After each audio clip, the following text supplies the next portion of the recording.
Hello students, आज हम अपना नेक्स्ट टॉपिक कवर करेंगे जो कि है न्यूक्लियर रिएक्शन। ठीक है। अब देखिए न्यूक्लियर रिएक्शन का क्या मतलब होता है। सबसे पहले तो ये बात आती है। ठीक है। अब देखिए आपके सिलेबस से रेडियो एक्टिविटी जो है वो हट चुका है फॉर दिस टर्म। ठीक है। क्योंकि आपको पता है कि 30% सिलेबस जो है वो रिड्यूस हो चुका है, तो रेडियो एक्टिविटी अभी आपके सिलेबस में नहीं है। पर जो न्यूक्लियर रिएक्शन है वो आपके सिलेबस में है। तो न्यूक्लियर रिएक्शन क्या चीज होती है, ठीक है, हमें वो पढ़ना है। तो न्यूक्लियर रिएक्शन में भी क्या होता है, ये आप बोल सकते हो कि ये इंड्यूस्ड रेडियो एक्टिविटी ही है जो न्यूक्लियर रिएक्शन है। ठीक है। तो अब देखिए न्यूक्लियर रिएक्शन में क्या होता है, आपके पास कोई भी एक एलिमेंट है, ठीक है, उससे हम एक पार्टिकल को बम्बार्ड कराते हैं। ठीक है। क्या होता है, आपके पास कोई भी एलिमेंट है, उससे हम दूसरे एक पार्टिकल को बम्बार्ड कराते हैं और वो रिएक्ट करता है। ठीक है। रिएक्शन के बाद कुछ दूसरा पार्टिकल बनेगा और एक एलिमेंट्री पार्टिकल आएगा और एनर्जी रिलीज या एब्जॉर्ब होगी। ठीक है। तो ये होता है आपका न्यूक्लियर रिएक्शन। अब देखिए न्यूक्लियर रिएक्शन, न्यूक्लियर का क्या मतलब, ठीक है। रिएक्शन तो आपने देखो केमिकल रिएक्शंस भी पढ़ी हैं, केमिस्ट्री में पढ़ते हैं। तो डिफरेंस क्या है न्यूक्लियर रिएक्शन में और केमिकल रिएक्शन में। सबसे पहली बात तो ये आती है, न्यूक्लियर रिएक्शन में होता है कि आप जो एलिमेंट ले रहे हैं उसका न्यूक्लियस रोल प्ले करेगा। ठीक है। जो उसका न्यूक्लियस है दैट अंडरगो अ चेंज, उसे हम बोलते हैं न्यूक्लियर रिएक्शन। ठीक है। तो जो ये आपने एलिमेंट लिया है इसका न्यूक्लियस चेंज होगा और कुछ दूसरे पार्टिकल में कन्वर्ट हो जाएगा, उसे हम बोलते हैं न्यूक्लियर रिएक्शन। ठीक है। तो जो न्यूक्लियर रिएक्शन है उसमें क्या है, न्यूक्लियस अंडरगो अ चेंज। ठीक है। चेंज कहां पर होता है, इसके न्यूक्लियस में चेंज होता है, मतलब न्यूक्लियस ही बदल गया। ठीक है। और केमिकल रिएक्शन में क्या होता है, केमिकल रिएक्शन में होता है आपका कि आपको पता है कि ये आपका न्यूक्लियस है, ये आपके ऑर्बिट है, यहाँ पर इलेक्ट्रॉन रिवॉल्व कर रहे हैं। ठीक है। ये आपके इलेक्ट्रॉन रिवॉल्व कर रहे हैं। तो जो केमिकल रिएक्शन होती है उसमें क्या होता है, आपके इलेक्ट्रॉन पार्टिसिपेट करते हैं। ठीक है। क्या होता है, इलेक्ट्रॉन पार्टिसिपेट करते हैं। तो केमिकल रिएक्शन में जो न्यूक्लियस होता है वो कोई चेंज नहीं कर होता। ठीक है। तो न्यूक्लियस में कोई चेंज नहीं होता, इलेक्ट्रॉन विल पार्टिसिपेट। ठीक है। तो इलेक्ट्रॉन जो होते हैं वो पार्टिसिपेट करते हैं आपके केमिकल रिएक्शन में, और न्यूक्लियर रिएक्शन में आपका जो न्यूक्लियस होता है वो पार्टिसिपेट करता है। अब आप देख लिए कि न्यूक्लियर रिएक्शन में क्या है, जितने भी ऑर्बिट हैं सबको क्रॉस करके, इलेक्ट्रॉन्स को चीर फाड़ करके, मतलब उनको क्रॉस करते हुए सीधा न्यूक्लियस पर अटैक हो रहा है। ठीक है। मतलब जो आपके प्रोटॉन और न्यूट्रॉन प्रेजेंट हैं वो रोल प्ले कर रहे हैं यहाँ पर आपके। ठीक है।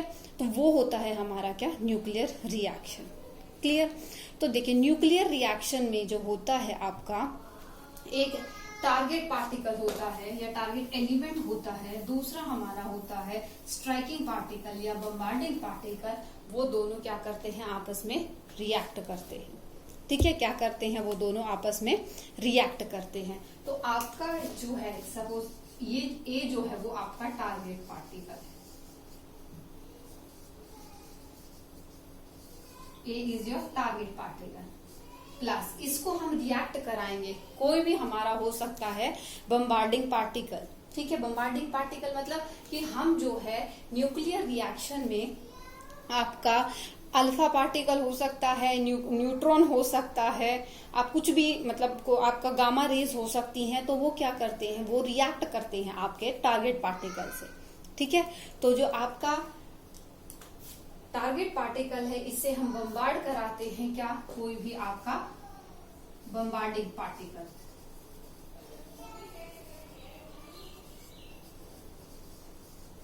बम्बार्डिंग पार्टिकल उसके बाद जो रिएक्शन होती है तो वो क्या है, आपका एक रिजल्टेंट आ रहा है। ठीक है। क्या आ रहा है, आपका एक रिजल्टेंट आ रहा है। तो क्या हो रहा है, यहाँ पर ये न्यूक्लियर रिएक्शन हो रही है। ठीक है। कि आपका एक पार्टिकल जो है वो दूसरा बम्बार्डिंग पार्टिकल से रिएक्ट कर रहा है और आपका जो है वो रिजल्ट आएगा। ठीक है। तो जो रिजल्ट आएगा वो क्या आएगा, कुछ भी आपका एक पार्टिकल हो सकता है रिजल्टेंट पार्टिकल, और एक एलिमेंट्री पार्टिकल प्रोड्यूस होगा और एनर्जी निकलेगी। ठीक है, क्या होगा, आपका एक एलिमेंट प्रोड्यूस होगा आफ्टर रिएक्शन, उसके साथ एक एलिमेंट्री एलिमेंट आएगा, एलिमेंट्री पार्टिकल प्रोड्यूस होगा। ठीक है, क्या होगा, आपका एक एलिमेंट्री पार्टिकल प्रोड्यूस होगा और एनर्जी होगी। ठीक है, इस एनर्जी को हम बोलते हैं क्यू वैल्यू या न्यूक्लियर रिएक्शन एनर्जी। ठीक है, इसे हम बोलते हैं, ये क्यू से हमने रिप्रेजेंट कराया, इसे हम बोलते हैं क्यू वैल्यू और एनर्जी ऑफ द रिएक्शन। ठीक है, एनर्जी क्लियर। तो ये क्या है, आपकी क्यू वैल्यू। तो ये जनरल रिप्रेजेंटेशन है आपकी न्यूक्लियर रिएक्शन की। अब यहाँ पर ए बी जो ये है आपके कोई भी एलिमेंट हो सकते हैं। क्लियर, कोई भी एलिमेंट हो सकते हैं। क्लियर, सबसे पहले ये इसको जो इंट्रोड्यूस किया, मतलब सबसे पहले जिसने ऑब्जर्व किया था एज आर्टिफिशियल डिसइंटीग्रेशन को या रेडियो एक्टिविटी को, वो था रदरफोर्ड। ठीक है, 1919 में रदरफोर्ड ने इसको ऑब्जर्व किया था। ठीक है, रदरफोर्ड ने ऑब्जर्वेशन किस एलिमेंट पर देखी थी, उसने नाइट्रोजन एलिमेंट पर देखी थी, और क्या था, अल्फा पार्टिकल को जब नाइट्रोजन के साथ बम्बार्ड कराया था तो ऑक्सीजन प्रोड्यूस हुई थी। ठीक है, ऑक्सीजन प्रोड्यूस हुई थी। तो जो 1919 में रदरफोर्ड ने जब अपना ये डिसइंटीग्रेशन को देखा था, तो क्या उसने ऑब्जर्व किया था, रदरफोर्ड ने 1919 में। ठीक है, 1919 में रदरफोर्ड ने इस रेडियो एक्टिविटी को, या आप बोल सकते हैं न्यूक्लियर रिएक्शन को, ठीक है, रेडियो एक्टिविटी ये हो रही है, डीके ये हो रहा है आपका जो एलिमेंट है, इसे हम न्यूक्लियर रिएक्शन बोल रहे हैं। ठीक है, तो रदरफोर्ड ने क्या देखा था कि आपका जो एक पार्टिकल है जिसको, जो उसने नाइट्रोजन लिया था, वो ट्रांसमुलेट हो रहा है। ठीक है, ट्रांसमुटेशन हो रही है उसकी। ट्रांसमुटेशन मतलब कि वो एक से दूसरे में कन्वर्ट हो रहा है। नाइट्रोजन लिया, ठीक है, और उसने बम्बार्ड कराया किससे, अल्फा पार्टिकल से। अल्फा पार्टिकल कुछ नहीं है, आपका एक हीलियम है। ठीक है, alpha particle is nothing but helium. ठीक है, तो जो नाइट्रोजन है, जब उसने हीलियम के साथ बम्बार्ड कराया तो उसने देखा एक ऑक्सीजन का आइसोटोप प्रोड्यूस हुआ है और एक हाइड्रोजन। ठीक है, तो क्या प्रोड्यूस हुआ है, ऑक्सीजन का एक आइसोटोप प्रोड्यूस हुआ है और एक हाइड्रोजन प्रोड्यूस हुआ है। ठीक है, अब देखिए नाइट्रोजन इसका 714, हीलियम 2 4, ऑक्सीजन का होता है आपका 17 7 8 17 और हाइड्रोजन। ठीक है, तो ये आपका जो है ये प्रोड्यूस हुआ था, ये सबसे पहले ऑब्जर्व किया था रदरफोर्ड ने, सबसे पहले ये रिएक्शन ऑब्जर्व की गई थी। First reaction observe for this nuclear reaction was nitrogen striking और बम्बार्डिंग विद अल्फा पार्टिकल और हीलियम। ठीक है, अल्फा पार्टिकल से नाइट्रोजन को बम्बार्ड कराया गया और ऑक्सीजन का आइसोटोप प्रोड्यूस हुआ with 1 atom of hydrogen. Clear, तो अब देखिए हाइड्रोजन को हम और क्या बोल सकते हैं, ये जो हाइड्रोजन है ये आपका क्या है, प्रोटॉन, क्योंकि इसमें से आप देखिए यहाँ पर सिर्फ एक प्रोटॉन प्रेजेंट है, न्यूट्रॉन नहीं है। ठीक है, तो सिंपली हम इसको बोलते हैं प्रोटॉन। ठीक है, हीलियम को बोलते हैं हम अल्फा पार्टिकल। ठीक है, ये चीज बेटा ध्यान रखना कि जो हीलियम है उसको हम अल्फा पार्टिकल बोलते हैं अगर वो इसका 2 और 4 से रिप्रेजेंटेशन है, मतलब एटॉमिक नंबर और उसका मास नंबर।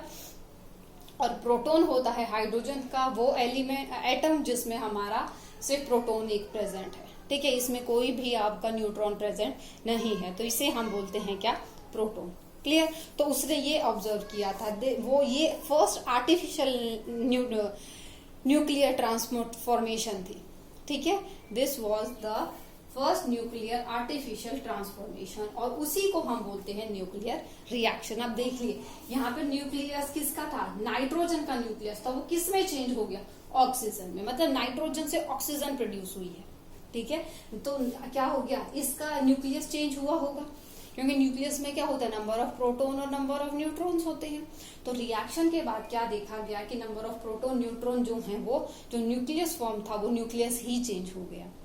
ठीक है, तो ये है हमारा क्या न्यूक्लियर रिएक्शन क्या चीज होती है। ठीक है, अब देख लिए न्यूक्लियर रिएक्शन में हमारी कुछ एनर्जी प्रोड्यूस होती है, न्यूक्लियर रिएक्शन में हमारी कुछ एनर्जी प्रोड्यूस होती है। ठीक है, तो उस एनर्जी के बेसिस पर हम बोलते हैं, आपने केमिस्ट्री में टर्म पढ़ी होगी है ना, एक्सोथर्मिक है, एंडोथर्मिक है। ठीक है, तो जो आपके पास जो एनर्जी प्रोड्यूस होती है, ठीक है, जो एनर्जी प्रोड्यूस होती है वो पॉजिटिव हो सकती है, दैट मीन्स किसकी वैल्यू हमारी पॉजिटिव नेगेटिव हो सकती है, क्यू वैल्यू। जो क्यू वैल्यू है वो पॉजिटिव भी हो सकती है और क्यू वैल्यू जो है वो नेगेटिव भी हो सकती है। ठीक है, पॉजिटिव और नेगेटिव का क्या मतलब है, पॉजिटिव कब होगी आपकी, जो आपका जो आपकी इनिशियल एलिमेंट थी, इनिशियल मास जो था रिएक्शन का, ठीक है, इनिशियल मास जो था रिएक्शन का वो ग्रेटर देन होगा किससे, जो फाइनल प्रोडक्ट आया है। ठीक है, फाइनल प्रोडक्ट किसका, प्रोडक्ट का जो मास आया है। ठीक है, तो अगर आपके पास इनिशियल मास, जैसे आपने देखा था कि नाइट्रोजन और ऑक्सीजन आपने बनाई थी नाइट्रोजन से, तो आप अगर वहां पर देखेंगे कि मास, लास्ट लेक्चर में हमने डिस्कस किया था कि आपका कुछ मास डिफेक्ट आता है, मास डिफेक्ट आता है तो इसका मतलब आपका मास जो है वो कहीं गायब हो रहा है। ठीक है, तो वो आपका क्या है, मास डिफेक्ट है। तो जो मास डिफेक्ट है उसी के टर्म्स में हम बोल सकते हैं इसको। ठीक है, तो जो आपका मास है, इनिशियल मास जो है, अगर वो ग्रेटर देन है फाइनल प्रोडक्ट के मास से, तो वो हमारी क्यू वैल्यू जो है वो पॉजिटिव आएगी। ठीक है, क्यू वैल्यू हमारी पॉजिटिव है, मतलब फाइनल मास जो है that is greater than, initial mass जो है वो ग्रेटर देन है किससे, फाइनल मास से। ठीक है, अब अगर ये पॉजिटिव है तो इस रिएक्शन, इस न्यूक्लियर रिएक्शन को हम क्या बोलते हैं, एक्सोथर्मिक। इस टाइप की न्यूक्लियर रिएक्शन को हम क्या बोलते हैं, एक्सोथर्मिक। ठीक है, क्या बोलते हैं हम इस टाइप के रिएक्शन को, एक्सोथर्मिक। और दूसरा नाम है एक्सोअर्जिक। और क्या नाम है, एक्सोअर्जिक। इस दो नाम से हम इस रिएक्शन को जानते हैं, जिसमें हमारा क्यू वैल्यू जो है वो पॉजिटिव होगा। ठीक है, अब क्यू वैल्यू पॉजिटिव होने का मतलब क्या है कि एनर्जी जो है वो रिलीज हो रही है। एनर्जी क्या हो रही है, एनर्जी इज रिलीज्ड। ठीक है, एनर्जी जो है वो रिलीज हो रही है। क्लियर, तो देखिए क्या है, क्यू वैल्यू अगर पॉजिटिव है तो जो इनिशियल मास है that is greater then final mass of the product. ठीक है, फाइनल मास से वो ज्यादा है, तो इसका मतलब क्या है, एनर्जी जो है वो रिलीज होगी। एनर्जी क्या होगी, रिलीज होगी। और एनर्जी किस फॉर्म में रिलीज होगी, काइनेटिक एनर्जी की फॉर्म में रिलीज होगी। ठीक है, एनर्जी जो है हमें जो रिलीज हो रही है वो हमें कैसे दिख रही है, that appear in the form of kinetic energy. ठीक है, जो प्रोडक्ट पार्टिकल है उनमें काइनेटिक एनर्जी को हम ऑब्जर्व करेंगे तो वो किस फॉर्म में आ रही है, आपकी kinetic energy of the product particle. और इन रिएक्शन को हम क्या बोलते हैं, एक्सोथर्मिक। क्या बोलते हैं हम, एक्सोथर्मिक। तो जो नेगेटिव, जब क्यू वैल्यू जो है, अब ये पॉजिटिव थी, अब क्यू वैल्यू नेगेटिव होगी तो इसका एग्जैक्ट अपोजिट हो जाएगा। क्यू वैल्यू जब आएगी नेगेटिव तो इसका एग्जैक्टली अपोजिट हो जाएगा। जब क्यू वैल्यू नेगेटिव है तो उस कंडीशन में क्या हो जाएगा, जब क्यू वैल्यू नेगेटिव होगी तो उस कंडीशन में क्या हो जाएगा, जो आपका फाइनल मास है that become greater than initial mass. तो उसको हम क्या बोलते हैं, ये एक्सोथर्मिक थी, उसे हम बोलते हैं एंडोथर्मिक और एंडोअर्जिक। ठीक है, हम उसको क्या बोलते हैं, उन रिएक्शंस को जिनमें क्यू वैल्यू नेगेटिव होती है, जिसमें इनिशियल मास लेस देन होता है final mass of the product के, उसको हम बोलते हैं एंडोथर्मिक रिएक्शन और एंडोअर्जिक रिएक्शन। ठीक है, इसमें क्या होता है, एनर्जी जो होती है वो एब्जॉर्ब होती है। एनर्जी क्या होती है, एब्जॉर्ब होती है। ठीक है, जब आपके पास क्यू वैल्यू जो थी वो पॉजिटिव थी तो एनर्जी क्या हो रही थी, रिलीज हो रही थी। ठीक है, जब आपके पास क्यू वैल्यू की क्यू वैल्यू की वैल्यू जो है वो नेगेटिव है, उसे हम क्या बोलते हैं, एंडोथर्मिक बोलते हैं। और उसमें क्या होता है, एनर्जी जो है वो एब्जॉर्ब होती है। ठीक है, तो जो एनर्जी जो है वो जो सप्लाई की जाती है, ठीक है, जो एब्जॉर्ब हो रही है, मतलब हम उसको काइनेटिक एनर्जी की फॉर्म में एनर्जी दे रहे हैं। ठीक है, क्योंकि उसको रिएक्ट करने के लिए कुछ एनर्जी चाहिए, हमें एनर्जी प्रोवाइड करानी पड़ेगी। ठीक है, हमें क्या करना पड़ेगा, एनर्जी प्रोवाइड करानी पड़ेगी। तो हम क्या करेंगे, काइनेटिक एनर्जी, जो बम्बार्डिंग पार्टिकल होगा उसको हम काइनेटिक एनर्जी देंगे और वो तब उसके साथ बम्बार्ड करेगा और रिएक्ट करेगा। ठीक है, तो जो काइनेटिक एनर्जी हम प्रोवाइड कराएंगे वो उस फॉर्म में दी जाएगी, मतलब जो हम एनर्जी देंगे वो काइनेटिक एनर्जी की फॉर्म में दी जाएगी। ठीक है, अब देखिए एनर्जी रिलीज और एब्जॉर्ब होती है वो हम कैसे कैलकुलेट करेंगे, ये हमने लास्ट उसमें भी डिस्कस किया था। जो एनर्जी रिलीज होगी या एब्जॉर्ब होगी वो हम देंगे मास एनर्जी रिलेशन से। आइंस्टाइन का जो मास एनर्जी रिलेशन था उससे हम उसको कैलकुलेट करेंगे, E equals to mc²। m क्या होगा, आपका मास डिफेक्ट होगा, ये हमने लास्ट वीडियो में डिस्कस किया था। ठीक है, तो क्या है, जो एनर्जी रिलीज होगी या एब्जॉर्ब होगी वो हम देंगे आइंस्टाइन की मास एनर्जी इक्वेशन से। ठीक है, मास एनर्जी इक्वेशन क्या है, E इक्वल्स टू mc²। ठीक है, यहाँ पे m जो है वो क्या है, हमारा मास डिफेक्ट होगा। ठीक है, उसके बाद बात आती है कि जो न्यूक्लियर रिएक्शन होगी उसमें क्या चीज होगी, आपके पास एनर्जी कंजर्व रहेगी। ठीक है, मोमेंटम कंजर्व रहेगा। ठीक है, नंबर ऑफ न्यूक्लियॉन्स कंजर्व रहेंगे। कुछ टर्म है जो आपकी कंजर्व रहेंगी। ठीक है, जो टोटल चार्ज होगा वो भी सेम रहेगा कि आपके पास जितना चार्ज था उतना चार्ज ही फाइनल आउटपुट में आपके पास मिलना चाहिए। ठीक है, तो क्या चीज है आपके पास, मोमेंटम कंजर्व रहेगी, एनर्जी कंजर्व रहेगी, नंबर ऑफ न्यूक्लियॉन्स कंजर्व रहेंगे और चार्ज कंजर्व रहेगी। ठीक है, तो नंबर ऑफ न्यूक्लियॉन्स मतलब जितने यहाँ पर आपको लेफ्ट हैंड साइड में है नंबर ऑफ न्यूक्लियॉन्स उतने ही आपके राइट हैंड साइड में होंगे।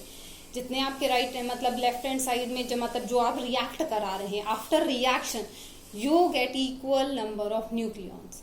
ठीक है, वो क्या होता है आपका न्यूक्लियॉन्स। ठीक है, उसके बाद देखो बच्चे आता है टाइप ऑफ न्यूक्लियर रिएक्शन। ठीक है, टाइप ऑफ न्यूक्लियर रिएक्शन वो हम बुक से ही स्टडी करेंगे।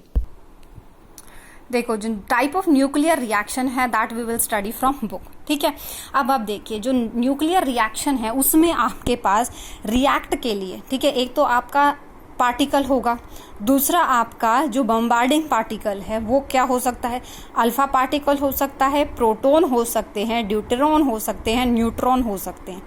ठीक है, या गामा रे हो सकती है। तो आप कुछ रिएक्शंस हैं वो स्टडी कर लीजिए, आपको लर्न करने की ज़रूरत नहीं है इनको। ठीक है, हार्डली एक या दो अगर आप अपने पर्पस मतलब अपने उसके लिए लर्न करना चाहते हैं तो कर सकते हैं। ठीक है, अब देखिए हम उसको कैसे लिखते हैं। ठीक है, अब देखिए आपके पास क्या है, बोरोन है, बोरोन रिएक्ट करेगा। ठीक है, बोरोन रिएक्ट करेगा। ठीक है, बोरोन रिएक्ट कर रहा है हीलियम से। हीलियम क्या है, आपका अल्फा पार्टिकल। आपने देखा after reacting boron and alpha particle, reaction के बाद आपका क्या होगा, कार्बन प्रोड्यूस होगा और एक हाइड्रोजन। हाइड्रोजन में क्या है, आपका सिर्फ एक प्रोटॉन है। ठीक है, तो आप इसको क्या बोलते हैं, प्रोटॉन। ठीक है, ये क्या है, प्रोटॉन है और ये आपका क्या है, अल्फा पार्टिकल है 2,4 हीलियम। तो ये क्या है, कार्बन प्रोड्यूस हो रहा है और ये आपका बोरोन था। ठीक है, तो अगर हम इस रिएक्शन को देखें, अगर हम इसको शॉर्ट फॉर्म में लिखना चाहे तो आप सिर्फ ये लिखेंगे आपने क्या पार्टिकल बॉम्बार्ड कराया था और आपको रिजल्टेंट क्या पार्टिकल मिल रहा है। ठीक है, उसके बेसिस पर हम रिएक्शन का नाम लिखते हैं। क्या लिखते हैं, उसके बेसिस पर हम रिएक्शन का नाम लिखते हैं। अब देखिए फर्स्ट टाइप क्या है, अल्फा पार्टिकल इंड्यूस्ड रिएक्शन, मतलब आपने अल्फा पार्टिकल को इंड्यूस कराया है। ठीक है, क्या है, अल्फा पार्टिकल इंड्यूस्ड रिएक्शन, मतलब आप अल्फा पार्टिकल को इंड्यूस करा रहे हैं। सेकंड में भी देखिए आपने बेरिलियम के साथ क्या है, हीलियम को ही, अल्फा पार्टिकल को ही इंड्यूस कराया है। यहाँ पर भी कार्बन का ही एक कार्बन ही आया है आपके पास, लेकिन डिफरेंस क्या है आपका, यहाँ पर आपका प्रोटॉन प्रेजेंट था आपका और यहाँ पर आपका न्यूट्रॉन आ रहा है। ठीक है, यहाँ पर प्रोटॉन आया था आपके पास रिएक्शन में और यहाँ न्यूट्रॉन आ रहा है। तो जो फाइनल रिएक्शन अगर आप लिखते हैं तो आप लिखेंगे alpha particle, that means alpha, और जो आपका प्रोडक्ट में पार्टिकल, एलिमेंट्री पार्टिकल आया है दैट इज योर प्रोटॉन। ठीक है, तो आप क्या लिखेंगे, अल्फा कोमा पी रिएक्शन। तो ये अल्फा मतलब अल्फा पार्टिकल और प्रोटॉन रिएक्शन कहलाएगी। सिमिलरली अल्फा पार्टिकल के साथ अब आपके पास यहाँ क्या प्रोड्यूस हुआ है, न्यूट्रॉन प्रोड्यूस हुआ है, तो अल्फा एन रिएक्शन। ठीक है, ऐसे ही आपका ड्यूटेरॉन, ड्यूटेरॉन में क्या है कि हाइड्रोजन। ठीक है, क्या है आपका ये हाइड्रोजन। जैसे ही आपका हाइड्रोजन का ट्रिटियम होता है 3 होता है, तो अब आपके पास यहाँ पर क्या है, ड्यूटेरॉन है और ड्यूटेरॉन इंड्यूस्ड रिएक्शन। तो आप क्या कर रहे हैं, सिर्फ ड्यूटेरॉन को ही इंड्यूस करा रहे हैं विद डिफरेंट एलिमेंट्स। यहाँ पे कार्बन के साथ रिएक्ट हुआ है, यहाँ ऑक्सीजन के, यहाँ लिथियम के। आपको फाइनल में क्या मिल रहा है, नाइट्रोजन। ठीक है, इन दो में आपको क्या है, नाइट्रोजन मिल रहा है और यहाँ पर लिथियम मिल रहा है। ये क्या, लिथियम का एक आइसोटोप मिल रहा है। ठीक है, तो यहाँ पर क्या प्रोड्यूस हुआ है, देखिए यहाँ पर आपका न्यूट्रॉन प्रोड्यूस हो रहा है, यहाँ पर आपका अल्फा पार्टिकल प्रोड्यूस हो रहा है, यहाँ पर प्रोटॉन प्रोड्यूस हो रहा है। ठीक है, अब देखिए यहाँ पर आपने जो इंड्यूस्ड पार्टिकल था या बम्बार्डिंग पार्टिकल था वो सेम था, ड्यूटेरॉन, लेकिन रिजल्टेंट में क्या है, न्यूट्रॉन भी मिल रहा है, अल्फा पार्टिकल भी मिल रहा है और आपको प्रोटॉन भी मिल रहा है। ठीक है, तो ऐसे ही आपकी बेटा 3 टाइप की और रिएक्शन है, टोटल ये 5 टाइप की हैं। ठीक है, तो वो आप बुक से स्टडी कर लेना, कोई भी डिफिकल्टी नहीं है इसमें। नेक्स्ट है आपकी प्रोटॉन इंड्यूस्ड रिएक्शन। अब यहाँ पर आपका प्रोटॉन इंड्यूस्ड हो रहा है, आउटपुट में आपको गामा रे मिल रही है, अल्फा, न्यूट्रॉन और ड्यूटेरॉन। ठीक है, सिमिलरली न्यूट्रॉन इंड्यूस्ड रिएक्शन है। न्यूट्रॉन इंड्यूस्ड रिएक्शन में क्या है, देखिए आपने न्यूट्रॉन तो पता ही है सबको कि क्या होता है, आपका न्यूट्रल पार्टिकल होता है। ठीक है, क्या होता है, ये न्यूट्रल पार्टिकल होता है। अब देखिए इसमें क्या मिल रहा है, अल्फा मिल रहा है, प्रोटॉन मिल रहा है, गामा मिल रहा है और ये आपका एक अलग टर्म है जो कि आपके सिलेबस में हट गई है फिलहाल के लिए। ठीक है, ये अभी आपके सिलेबस में नहीं है। उसके बाद आती है गामा रे या फोटोन इंड्यूस्ड रिएक्शन। अब देखिए गामा रे क्या है, गामा रे भी अभी आपके सिलेबस में नहीं है, बट थोड़ा सा आइडिया मैं दे देती हूँ। गामा रे क्या होती है, आपकी इलेक्ट्रोमैग्नेटिक रे होती है। ठीक है, इलेक्ट्रोमैग्नेटिक वेव होती है जो कि न्यूट्रल होती है, इस पर कोई चार्ज नहीं होता और इसका रेस्ट मास भी 0 होता है। क्या है, इसका रेस्ट मास भी 0 होता है। ठीक है, तो इसलिए हम इसको gamma ray photon induced reaction बोलते हैं। क्लियर, और इसका दूसरा नाम क्या है, फोटो न्यूक्लियर रिएक्शन और फोटो इंटीग्रेशन, क्योंकि हमारी रे है, ये कोई पार्टिकल नहीं है, हमारी क्या है, इलेक्ट्रोमैग्नेटिक वेव है। ठीक है, इलेक्ट्रोमैग्नेटिक रे है, तो हम इसको क्या है, फोटोन से भी रिप्रेजेंट करा रहे हैं। आप देखिए गामा है, अब ये यहाँ पर न्यूट्रॉन प्रोड्यूस कर रही है और यहाँ पर ये प्रोटॉन प्रोड्यूस कर रही है। क्या है, न्यूट्रॉन और प्रोटॉन प्रोड्यूस कर रही है। ठीक है, ये है आपका इंट्रोडक्शन किसका, न्यूक्लियर रिएक्शंस का। उसके बाद आता है आपके कि न्यूक्लियर एनर्जी क्या है, न्यूक्लियर रिएक्शन के टाइप क्या है। ठीक है, न्यूक्लियर एनर्जी जो मैं वो बता चुकी हूँ कि जो आपकी एनर्जी प्रोड्यूस होगी या एब्जॉर्ब होगी। ठीक है, वो है हमारी क्या, nuclear energy.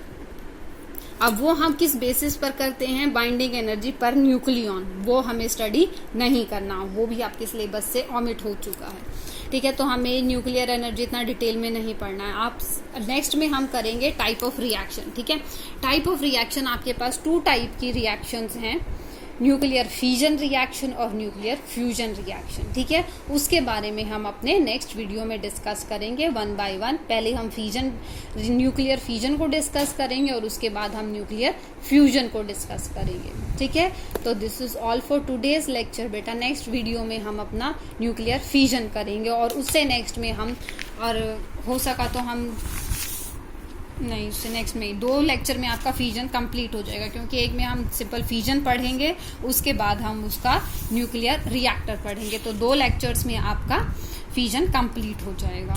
Thank you students, this is all for today.